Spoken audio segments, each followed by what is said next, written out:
નમસ્તે દોસ્તો, આજે હું વાત કરવા જઈ રહ્યો છું આર્મીવાળા સાથે શિક્ષિકાને થયો પ્રેમ. એક નાનકડું ગામ, ઘર ઘર વાંચેલા પાઠનો સૂર, નૈરા ત્રિવેદીના હાથમાં ચોક અને બાળકોના ચહેરા પર ચમકતો પ્રકાશ. જીવન સરળ પણ એકલી પવનમાં વાતો કરતી. એક સવારે શાળામાં જાહેર કાર્યક્રમ હતો, દેશની સુરક્ષા અને યુવાનોની ભૂમિકા. મહેમાન રૂપે આવવાના હતા ભારતીય સેનાના કેપ્ટન અર્જુન રાઠોડ. જ્યારે તે ખાખી યુનિફોર્મમાં સ્ટેજ પર ચડ્યો, બાળકો તાળીઓ પાડતા ઊભા થઈ ગયા અને નોરાનો સમય થંભી ગયો.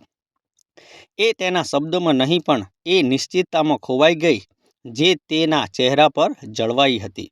અર્જુન બોલ્યો, સૈનિક ક્યારેય થાકતો નથી, કારણ કે તે જાણે છે કે તેના પાછળ શિક્ષક છે જે બાળકોને દેશ પ્રેમ શીખવે છે. નૈરાની આંખો એની આંખોમાં મળી અને તે પછી સદા માટે કાંઈક લખી ગઈ. કાર્યક્રમ પછી શાળાના આંગણામાં અર્જુન ફરી રહ્યો હતો. બાળકોએ એને ઘેરી લઈ પ્રશ્નો પૂછ્યા. તમે ડરતા નથી? એ હસ્યો અને બાળકોને માથા પર હાથ ફેર્યો. પાછળથી અવાજ આવ્યો, તમે બાળકોના હૃદયમાં ગર્વ ભરી દીધો કેપ્ટન સાહેબ. એ વળીને જોયો, નૈરા ઊભી હતી, સફેદ સાડીમાં, હળવા સ્મિત સાથે.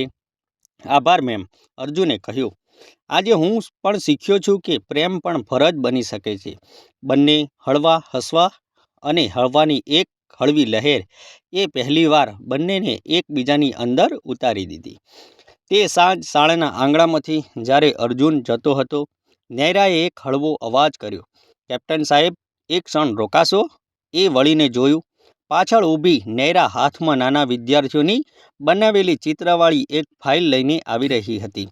આ બાળકોએ તમારા માટે બનાવ્યું છે, સ્મૃતિ તરીકે રાખજો. અર્જુને ફાઇલ લીધી.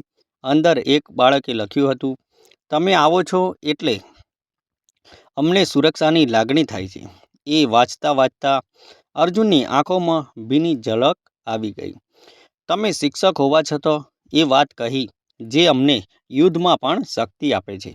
બંને વચ્ચે થોડીક ક્ષણ માટે શાંતિ છવાઈ ગઈ. નૈરાએ કહ્યું, ક્યારેક ચા પીવા આવો, બાળકોને ફરી મળશો તો ખુશ થશે. ખરેખર, અર્જુન હસ્યો, પણ એ બહાને તમને પણ મળવા મળશે. નૈરા ચોંકી ગઈ, પણ એની નજર નમી ગઈ. ગાલ પર હળવી લાલી. અર્જુને હવે ગામની પોસ્ટ ઓફિસ પાસે રહેવાનું શરૂ કર્યું. દર સવાર શાળાની તરફથી આવતા બાળકો એને જય હિન્દ કેપ્ટન સાહેબ કહેતા. નૈરાને હમણાં એ બધું સામાન્ય લાગતું ન હતું. જ્યારે પણ એ શાળાની બહાર નીકળે, એની આંખો પોતે જ એ રસ્તા પર જાય જો અર્જુનની છાયા દેખાય.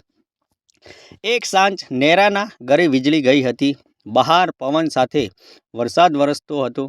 એ કબાટમાં મીણબત્તી શોધી રહી હતી ત્યારે દરવાજા પર ટકોરો થયો.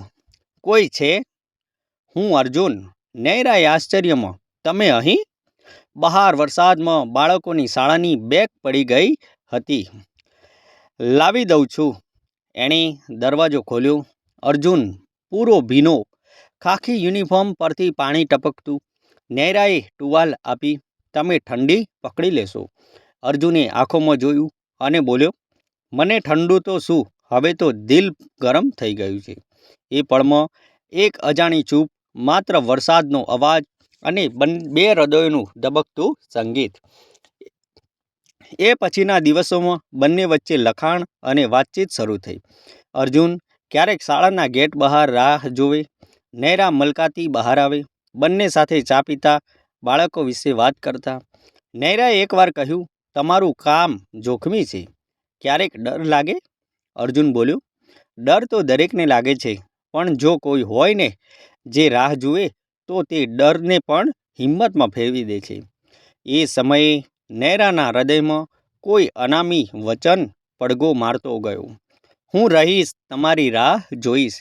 બંનેને ખબર નહોતી કે પ્રેમ પહેલેથી જ લખાઈ ગયો હતો, ફક્ત સમય તેની પરત ખોલવાનું બાકી હતું. દિવાળી નજીક આવી રહી હતી. ગામમાં દીવાના દીપક ચમકવા લાગ્યા હતા. બાળકો મીણબત્તીઓ ખરીદી રહ્યા હતા અને નૈરા એના ઘરના આંગણે રંગોળી દોરતી હતી. એના મનમાં માત્ર એક જ ઈચ્છા, આ દિવાળી એ સાથે ઉજવાય. અર્જુન હાલ જમ્મુ કાશ્મીરની સરહદ પર તૈનાત હતો. તાપમાન માઇનસમાં હતું. પવન ચહેરા પર વાગે, છતાં એના હાથમાં નૈરાનું નાનું ચિત્ર હતું. બાળકોના ચિત્ર વચ્ચે એની સ્મિત ભરેલી છબી. તે દિવસે એણે પોતાના હેડ ઓફિસમાં જઈને કહ્યું, સર, દિવાળી માટે 3 દિવસની રજા જોઈએ છે. કમાન્ડિંગ ઓફિસરે ફાઇલ જોઈ, આંખે ચશ્મા સરકાવ્યા. કેપ્ટન અર્જુન, હાલ પરિસ્થિતિ ગંભીર છે. સરહદ પર તણાવ છે. જો રજા જોઈએ તો રિઝાઇન આપી દો. એ શબ્દો વીજળી જેવા પડ્યા. અર્જુન થોડી ક્ષણ ચૂપ રહ્યો, પછી બોલ્યો, રજા ન આપો, પણ દિલનો ભાર તો હળવો થવા દો. સર, ઓફિસરે કઠોર અવાજમાં કહ્યું, આર્મીમાં દિલની નહીં ફરજની વાત થાય છે. અર્જુન પાછો ફર્યો. બર્ફીલી હવાની વચ્ચે તેની આંખોમાં આંસુ ન હતા, પણ અંદર ઉકળતો જ્વાળ હતો. તે રાત્રે નૈરાએ એને પત્ર લખ્યો, અર્જુન, આ દિવાળીએ તું ક્યાંક દૂર હશે, પણ મારા દીવા તારી રાહમાં જલશે.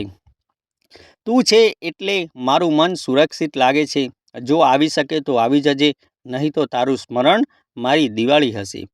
એ પત્ર 2 દિવસ પછી કાશ્મીર પહોંચી ગયો.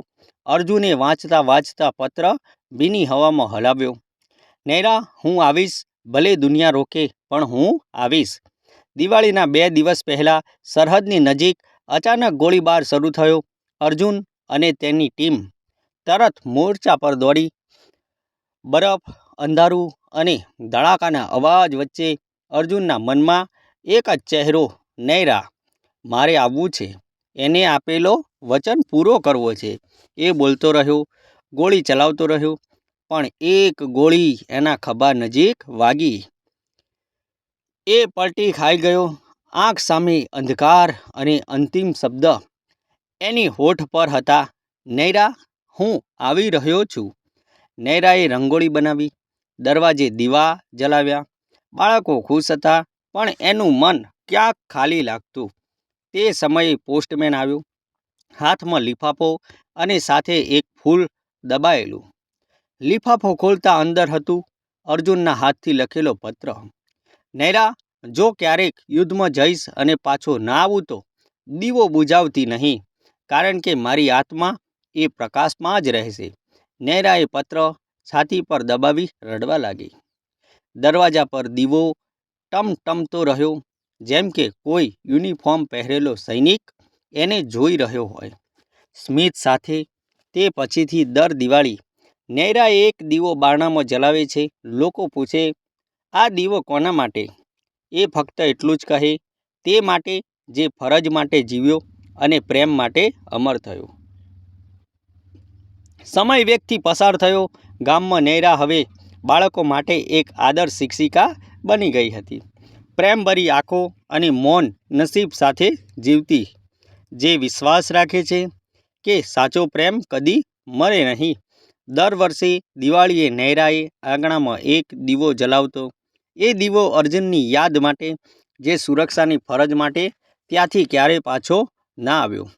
બાળકો એ દીપક પાસે બેઠા. એ પૂછ્યું, મેમ, એ દીવો કોના માટે છે?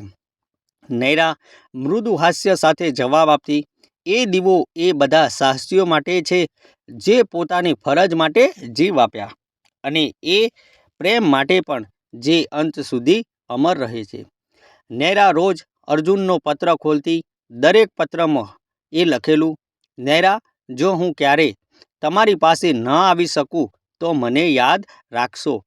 હું હંમેશા તમારી રાહ જોઉં છું, અને જ્યાં પણ તમે દીવો જલાવશો ત્યાં હું હાજર રહીશ. એ પત્રો નૈરાને સાત્વિક શાંતિ આપે છે. દરેક પળ તે અર્જુનના હૃદયમાં જીવતી લાગણીઓ સાથે જીવે છે. વર્ષો પછી નૈરા ગામના બાળકોને માત્ર પાઠ નથી આપતી, પણ એ જીવનના મૂલ્યો, દેશપ્રેમ અને પ્રેમના સાચા અર્થ પણ શીખવે છે. એક દિવસ એક નાનો વિદ્યાર્થી પૂછે છે, મેમ, શું આપણે પણ એ જ યોદ્ધાની જેમ બહાદુર બની શકીએ? નૈરા હસીને બોલી, બહાદુર તો તે છે જે દિલમાં પ્રેમ અને ફરજ બંને જાળવે. અને યાદ રાખો, વચન એ સૌથી મોટું હથિયાર છે. એ વખતે નૈરાએ દીવો જલાવ્યો, અને જાણે એ જળતો પ્રકાશ એ અર્જુનનું સ્મિત હતું, જેણે હૃદયમાં હંમેશા ઝળકવાનું વચન આપ્યું હતું. દિવાળીની રાત્રે ગામના આંગણામાં એ દીવો ટમટમતો રહ્યો. નૈરાએ બાળકને નજીક બોલાવ્યો. જિંદગી એ ગિફ્ટ છે અને પ્રેમ એ લાઇટ.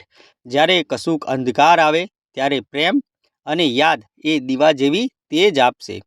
બાળકે હાથમાં નાના દીવો લીધો. નૈરાએ હળવો સ્મિત સાથે જોયું અને જાણ્યું કે અર્જુન હજુ પણ તારા યુનિફોર્મમાં, તારા દીવામાં અને હૃદયમાં જીવી રહ્યો છે. જ્યાં સુધી એ દીવો જળતો રહેશે ત્યાં સુધી પ્રેમ કદી મરતો નથી. મિત્રો, આ વાર્તા જે છે એ કાલ્પનિક છે અને આમાં આવતા પાત્રો પણ કાલ્પનિક છે, આમાં આવતા સ્થળો પણ કાલ્પનિક છે. તો આવા જ નવા વિડીયો જોવા માટે અમારી ચેનલ સાથે બન્યા રહેજો. વિડીયોને શેર કરી દેજો અને ચેનલને સબસ્ક્રાઈબ કરજો. તો મિત્રો, પાછા મળીએ નવા વિડીયો સાથે. ત્યાં સુધી આવજો મિત્રો. જય માતાજી. તો પાછા મળીશું. આવજો.